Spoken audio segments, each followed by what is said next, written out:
আসসালামু আলাইকুম। কম্পিউটার ডিসপ্লেতে যেসব সিম্পল সেন্টেন্সগুলো দেখতে পাচ্ছেন, এগুলোর মধ্যে আসলে দেখতে সিম্পল মনে হলেও এগুলার গ্রামারগুলো যদি আমরা খুব সহজে এবং কিছু টেকনিকের মাধ্যমে যদি শিখে থাকি, তাহলে অবশ্যই আমাদের জন্য স্পোকেন ইংলিশ এবং গ্রামার, বেসিক গ্রামার এই দুইটা খুব ইজিলি সহজভাবে আমরা শিখতে পারবো।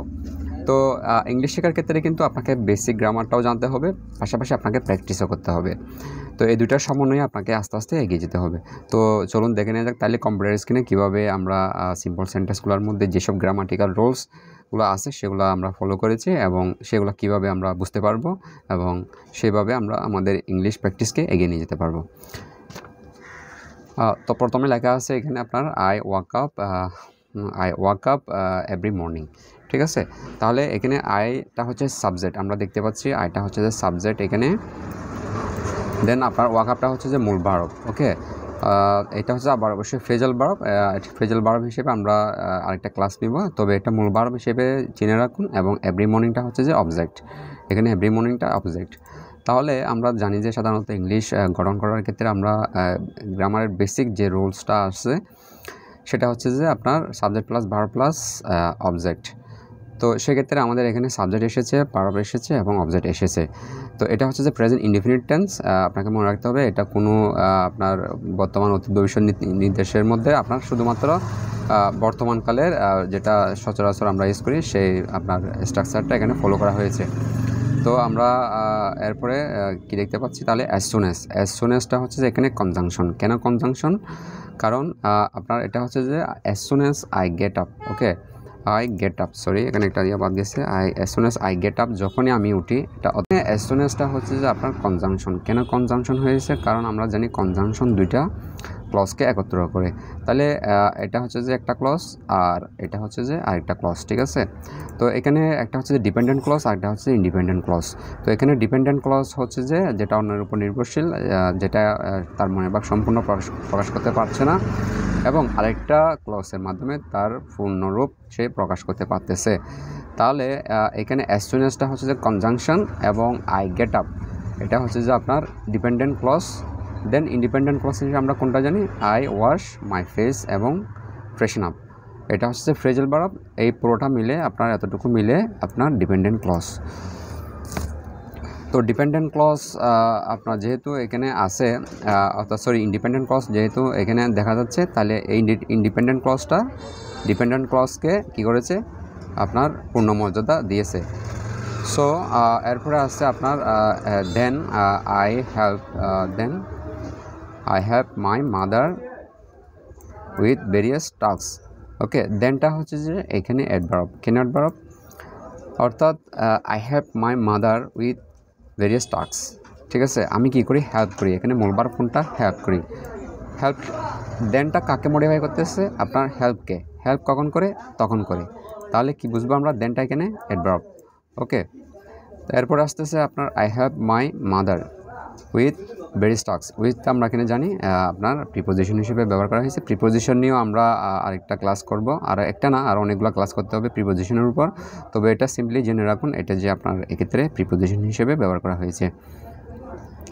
তারপরে আসা যাক আপনার sometimes I clean the house and sometimes I help with cooking, okay. এখানে দেখা যাচ্ছে আপনার সামটাইমসটা এখানে আমরা অ্যাডভার্ব হিসেবে উল্লেখ করেছি। কেন অ্যাডভার্ব সেটা আমরা দেখিয়ে দিচ্ছি আপনাদেরকে, একটু খেয়াল করলে বুঝতে পারবেন। এখানে আইটা হচ্ছে সাবজেক্ট, ওকে। ক্লিন, আপনার ক্লিন করেন, ঠিক আছে। এখানে এই এতটুকুর মধ্যে দি হাউস, আপনি হাউসটা ক্লিন করেন। আচ্ছা, আমি যদি আপনাকে প্রশ্ন করি কখন করেন, আপনি বলবেন সামটাইমস, মানে মাঝে মাঝে। অর্থাৎ ক্লিনকে কী করছে? সামটাইমসটা মডিফাই করছে, ওকে। তাহলে আমরা ভার্বকে যে শব্দটি কী করবে? মডিফাই করবে, তাকে আমরা অ্যাডভার্ব হিসেবে জানি এবং তাকে অ্যাডভার্ব হিসেবে আমরা চিহ্নিত করব।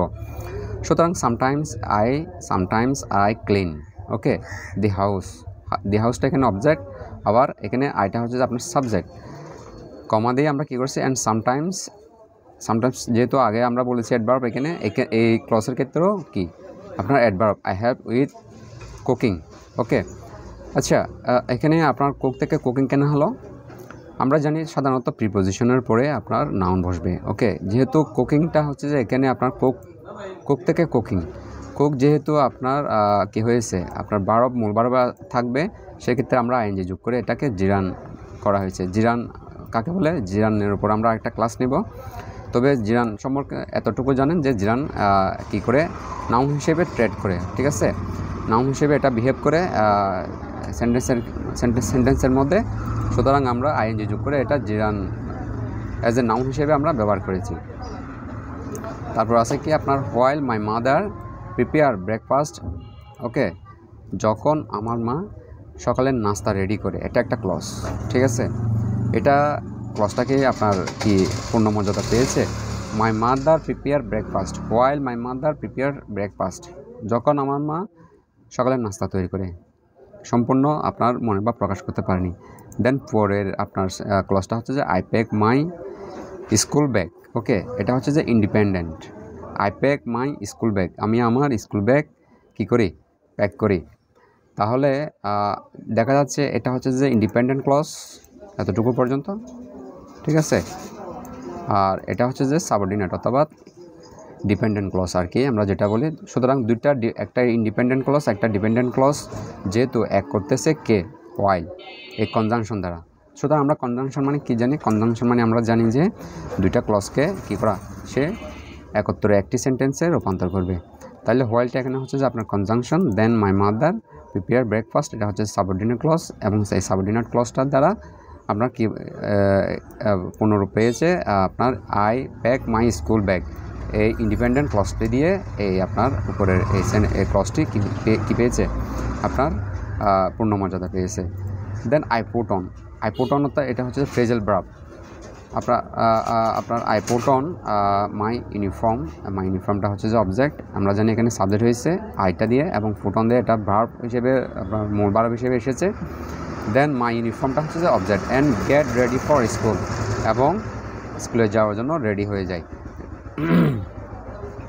তারপর আমরা দেখতে পাচ্ছি আফটার, এখানে আফটার প্রিপোজিশন হিসেবে ব্যবহার করা হয়েছে। ফিনিশিং মাই ব্রেকফাস্ট, আমরা সাধারণত জানি আপনার প্রিপোজিশনের উপরে নাউন বসবে, এক্ষেত্রে ফিনিশ থেকে আপনার ফিনিশিং আসছে আর কি, আইনজি যোগ করে আপনার জিরান করা হয়েছে। জিরান করার ফলে এটা আপনার নাউন হিসেবে ট্রেড করতেছে। জিরান করার পরে এটা নাউন হিসেবে বিহেভ করতেছে। মাই ব্রেকফাস্ট, এটাও জিরান নাউন। আই কুইকলি আমরা জানি ভার্বের সাথে এলওয়াই যোগ হলে এটা সাধারণত অ্যাডভার্ব হয়। হেড টু স্কুল, অর্থাৎ হেড টু এটার অল্টারনেটিভ আর একটা ওয়ার্ড আছে গো টু স্কুল, ঠিক আছে? হেড টু স্কুল আজকে একটা নতুন শব্দ আমরা শিখলাম। হেড টু অর্থ যে মিনিং বোঝাবে, আপনার গো টু অর্থ একই অবস্থা বোঝাবে, স্কুল, ওকে। তাহলে এখানে আফটারটা হচ্ছে যে আপনার প্রিপোজিশন, এখানে একটু আপনার মার্ক করে রাখুন। দেন আমরা আরেকটা দেখব, সেন্টেন্স দেখব। এখানে আফটার এসেছে, আফটারটা এখানে প্রিপোজিশন হিসেবে ব্যবহার করা হয়েছে। আমরা জানি অনেক সময় আফটারটা কিন্তু কনজাংশন হিসেবে কি হয়, ব্যবহার করা হয়, সেটা আমরা একটু নিচে গেলে দেখতে পাবো। এখানে দেখেন আপনি, after a day full of learning, ঠিক আছে? A day full of learning এটা পুরোটা একটা নাউন, ঠিক আছে? Noun clause. Then I return home again, ঠিক আছে? আমি বাড়িতে আবার ফিরে আসি। আচ্ছা, আমরা বলেছিলাম যে আফটার একটা প্রিপোজিশন এখানে ব্যবহার করা হয়েছে। দেন আবার আফটার কিন্তু আপনার আফটার কিন্তু আবার কনজাংশন হিসেবেও ব্যবহার করা হয়ে থাকে, ওকে। দেখেন এই সেন্টেন্সটা একটু দেখেন। I will go to the park after school, এখানে রিলেশনশিপ হচ্ছে যে কার সাথে? পার্ক এবং স্কুলের সাথে। আই উইল গো, আপনি যাবেন, ওকে, টু দ্য পার্ক, পার্কে যাবেন কখন? স্কুলের পরে। এখানে স্কুল এবং পার্ক এই দুইটা জিনিসের মধ্যে আপনার রিলেশনশিপ, অর্থাৎ এই দুইটা জিনিসকে আপনার পূর্ণভাবে প্রকাশ করার জন্য আপনার আফটারটা ইউজ করা হয়েছে। কখন যাবে? স্কুল এবং স্কুলের পরে পার্কে যাবে, ঠিক আছে? I will go to the park after school, স্কুলের পরে পার্কে যাবে। আরেকটা দেখেন এখানে আপনার after I finish my homework, after I finish my homework, এখানে আফটারটা আসছে এটা কনজাংশন হিসেবে, ঠিক আছে? কিন্তু এখানে আপনার আফটার এটা আসছে আপনার প্রিপোজিশন হিসেবে। এখানে আফটারটা আসছে আপনার কনজাংশন হিসেবে। কেন আসছে কনজাংশন হিসেবে? I finish my homework, finish করবেন, আর এখানে ওয়াচ করবেন। মাই হোমওয়ার্ক, আমি বাড়ির কাজ শেষ করার পরে আই উইল ওয়াচ টিভি, আমি টিভি দেখব। এখানে রিলেশনশিপ হচ্ছে দুইটা ক্লজ, একটা হচ্ছে যে after I finish my homework, অর্থাৎ আমার বাড়ির কাজ শেষ করার পর এটা কি ডিপেন্ডেন্ট ক্লজ নাকি ইন্ডিপেন্ডেন্ট ক্লজ? অবশ্যই এটা ডিপেন্ডেন্ট ক্লজ, যেহেতু এটা পূর্ণ আপনার মনের ভাব প্রকাশ করতে পারেনি, সুতরাং আই উইল ওয়াচ টিভি এটা হচ্ছে যে এই ক্লজটা হচ্ছে সম্পূর্ণ মনের ভাব প্রকাশ করতে পেরেছে। অর্থাৎ দুইটা ক্লজকে যদি এক করা হয় তাহলে সেক্ষেত্রে আমরা জানি আফটার এটা কনজাংশন হিসেবে ব্যবহার করা হবে। এবং এখানে কিন্তু আপনার উপরেটা দেখা যাচ্ছে আপনার পার্ক এবং স্কুল এই দুইটা হচ্ছে নাউন, ঠিক আছে?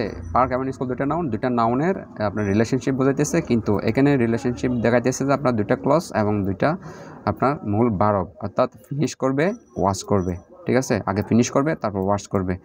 তাহলে দুইটা ভার্বের সাথে যদি এখানে তাহলে দুইটা ভার্ব যে ক্ষেত্রে আপনার রিলেশনশিপ দেখাচ্ছে সেক্ষেত্রে আপনার এটা আপনার কনজাংশন। দেন যখন দুইটা নাউনকে যখন এটা আপনার প্রকাশ করবে তখন এটা প্রিপোজিশন। তো আমরা আস্তে আস্তে এভাবে প্র্যাকটিস করব।